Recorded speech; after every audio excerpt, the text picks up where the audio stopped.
নেতাজি গুন্ডা নয়, নেতাজি গুন্ডা ছিল না, নেতাজি কোনোদিন গুন্ডা হবেও না। নেতাজি আমাদের বুকে ছিল, আছে আর থাকবে। শ্যামাপ্রসাদ করেছিলেনটা কি?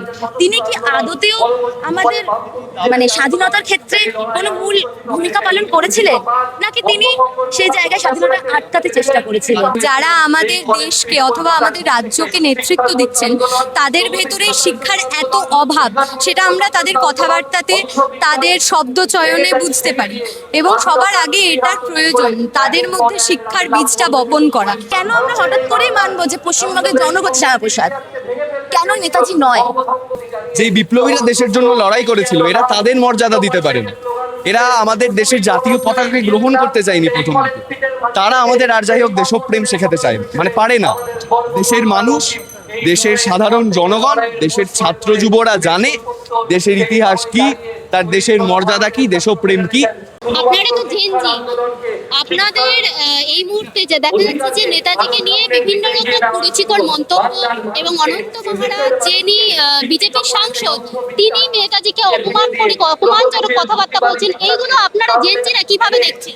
বর্তমানে একটা প্রশ্ন আমাদের সবার মনে উঠে এসেছে যে আমাদের যে কোনো পরীক্ষা দিতে গেলে পরে, যে কোনো যোগ্য শিক্ষার ক্ষেত্রেও যদি আমরা কোনো একটা পদে যেতে চাই, আমাদের শিক্ষাগত যোগ্যতাটা খুব জরুরি। কিন্তু সেই জায়গায় দাঁড়িয়ে যারা আমাদের দেশকে অথবা আমাদের রাজ্যকে নেতৃত্ব দিচ্ছেন, তাদের ভেতরে শিক্ষার এত অভাব, সেটা আমরা তাদের কথাবার্তাতে, তাদের শব্দ চয়নে বুঝতে পারি। এবং সবার আগে এটার প্রয়োজন তাদের মধ্যে শিক্ষার বীজটা বপন করা। গতকাল একাডেমিতে গেরুয়া রং তুলে সব ছাত্রছাত্রীরা মিলে এবং নাট্যকর্মীরা, চলচ্চিত্র জগতের অনেক মানুষ, তারা গোটা একাডেমি সাদা করে। এই কিছুক্ষণ আগে আমরা শুনতে পেলাম আবার কিছু ছেলেমেয়ের দল তারা গিয়ে ভারত মাতার জয় স্লোগান দিয়ে গেরুয়া রং করে দেয় পুরো একাডেমিকে। তো এইটা তো অশিক্ষারই প্রমাণ। আমি যদি ভারত মাতার ভক্ত হয়ে থাকি, তাহলে পরে আমি গেরুয়া রং করছি। গেরুয়া রংটা কি ভারত মাতার প্রতীক শুধুমাত্র?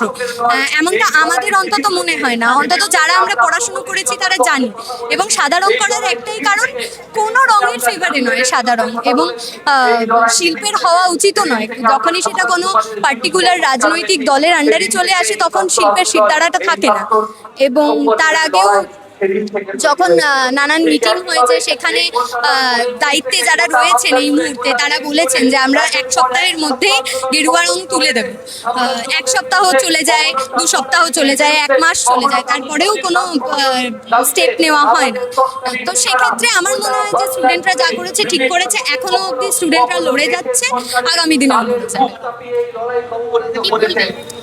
আমাদের সিলেবাস থেকে যদি নেতাজিকেই অপমান করা হয়, যেটা আমরা বড় হয়েছি নেতাজিকে দেখে, নেতাজির আদর্শ ফলো করে, সেটাই যদি আমাদের বাদ দেওয়া হয়, তাহলে পড়ে কি রইলো? যদি আমরা বিপ্লবীদেরকেই আমরা অস্বীকার করি, সেখানে আমরা যদি শ্যামাপ্রসাদকে নিয়ে পড়তে থাকি, শ্যামাপ্রসাদকে অবশ্যই জানবো, আমরা জানাটা আমাদের প্রয়োজন। কিন্তু তা বলে তাকে জানতে গিয়ে আমি অন্য বিপ্লবীদের ভুলে যাব, সেটা তো কাম্য নয় না। আমাদেরকে যেমন নেতাজি গান্ধীজিকেও জানতে হবে, আমাদের শ্যামাপ্রসাদকে অবশ্যই জানতে হবে। কিন্তু এটাও জানতে হবে যে শ্যামাপ্রসাদ করেছিলেনটা কি? তিনি কি আদতেও আমাদের স্বাধীনতার ক্ষেত্রে কোনো মূল ভূমিকা পালন করেছিলেন, নাকি তিনি সেই জায়গায় স্বাধীনতা আটকাতে চেষ্টা করেছিলেন? এই বিষয়টা তো আমরা জানবো। কেন আমরা হঠাৎ করেই মানবো যে পশ্চিমবঙ্গের জনগণ শ্যামাপ্রসাদ, কেন নেতাজি নয়?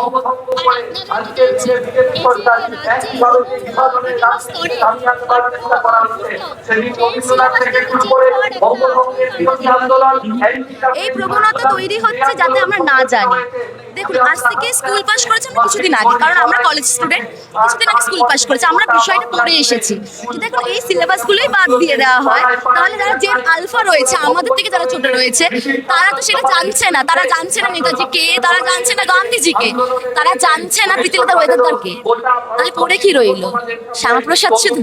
শ্যামাপ্রসাদ জানলে তো শুধু হবে না, যারা আমাদের মুখ্য ভূমিকা পালন করেছে তাদেরকেও তো আমাদের জানতে হবে। তাদেরকে যেমন লেনিন জানতে হবে, তাদেরকে সেরকম নেতাজিও জানতে হবে।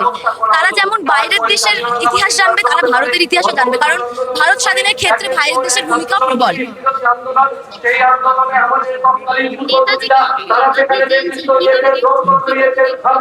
দেখুন, আমরা ছোটবেলা থেকে নেতাজিকে পড়ে নেতাজিকে জেনে বড় হয়েছি। হঠাৎ করে চাইলে একটা আদর্শকে তো মুছে ফেলা যায় না। আমি রাস্তার নাম পাল্টে দিলাম, পাঠ্যপুস্তক থেকে আমি নেতাজির বিষয় সরিয়ে দিলাম, এভাবে কাউকে মোছা যায় না কারো মতাদর্শকে। যার ইচ্ছে আমরা নেতাজিকে তারপরেও পড়বো যেখান থেকে বাইরে থেকে পাওয়া যায়। আমাদের যে সিলেবাস পাল্টানোর যে সমস্ত চক্রান্ত করা হচ্ছে, যারা সত্যিকারের পড়াশোনা করতে চায়, জানতে চায়, তারা ঠিক নেতাজিকে জানবে, নেতাজিকে পড়বে। একটা আদর্শকে কোনোদিন মুছে ফেলা যায় না, যাকে দেখে আমরা বড় হয়েছি। সেই সময় দাঁড়িয়ে সারা ভারতবর্ষে যখন একটা নরমপন্থী আন্দোলন চলছে, সেই সময় নেতাজি কংগ্রেস থেকে বেরিয়ে এসে একটা সশস্ত্র আন্দোলনের ডাক দিয়েছিল, এবং তার সাথে আমাদের মতো যুবক সম্প্রদায়, নারী পুরুষ বিভিন্ন ধর্ম নির্বিশেষে তার সেনায় যোগদান করছে। তিনি ব্রিটিশদের বিরুদ্ধে একা লড়ার মতো সাহস দেখাচ্ছেন। এটাকে কুর্নিশ জানানো উচিত। আমরা সবসময় জানিয়ে এসেছি আমাদের দেশ স্বাধীন করার জন্য তিনি একজন অন্যতম মুখ। হয়তো তিনি ব্যর্থ, কিন্তু ওনার যে প্রচেষ্টা, আমরা একটা জিনিস দেখে এসেছি, যারা সফল, যারা আন্দোলন করে, আমরা খালি তাদের নিয়ে আলোচনা করি, কিন্তু উনি ব্যর্থ। কিন্তু ওনার প্রচেষ্টা যেটা সশস্ত্র আন্দোলন, যার কথা কেউ ভাবেনি কোনোদিন, সেটা করে দেখিয়েছিল। একটা আর্মি তৈরি করেছিল, সেটা সবাই জানে। এবারে হ্যাঁ, ওনার চোখে গুন্ডা হতেই পারে। ওনার মতো যারা রাষ্ট্রবাদী নিজেদেরকে বলেন, যারা নিজের দেশকে ভালোবাসেন, তাদের কাছে গুন্ডা হতেই পারে। কিন্তু দেশের অধিকাংশ মানুষের কাছে নেতাজি গুন্ডা নয়, নেতাজি গুন্ডা ছিল না, নেতাজি কোনোদিন গুন্ডা হবেও না। নেতাজি আমাদের বুকে ছিল, আছে আর থাকবে। মানে যারা নেতাজিকে অপমান করে একটা সুস্থ দেশের স্বপ্ন দেখে, যারা নিজেদের একটা দেশপ্রেমী সংগঠন বলে দাবি করে, তারা মনে হয় ইতিহাস বই কখনো খুলে পড়েনি। কারণ তারা যদি ইতিহাস বই খুলে পড়তেন, তারা জানতেন, তারা বুঝতেন, তারা শিখতেন এবং তারা পড়তেন যে দেশের জন্য লড়াই কোন মানুষগুলো করেছে, আর কোন মানুষগুলো ব্রিটিশ শাসনের সময় দাঁড়িয়ে ব্রিটিশের দালালি করেছে। তো যারা দেশের পতাকাকে গ্রহণ করেনি, যারা দেশের বিপ্লবীদেরকে বিভিন্ন রকম বাজে মন্তব্য করছেন, দেশের ইতিহাসকে বিকৃত করার চেষ্টা করছেন, এইরকম একটা সংগঠন বা এইরকম একটা দল, যারা নিজেদের ভারত প্রেমী, যারা ভারত মাতার জয়, জয় হিন্দ, জয় শ্রীরাম, এই সমস্ত স্লোগানের বাইরে আর কোনো স্লোগান ব্যবহার করে না, আমার বক্তব্য তোমরা অপমান করছো।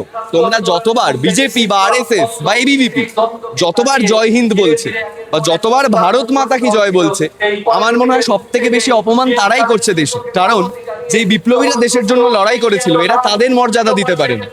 এরা আমাদের দেশের জাতীয় পতাকাকে গ্রহণ করতে চায়নি প্রথম দিকে। তারা আমাদের আর যাই হোক দেশপ্রেম শেখাতে চায়, মানে পারে না।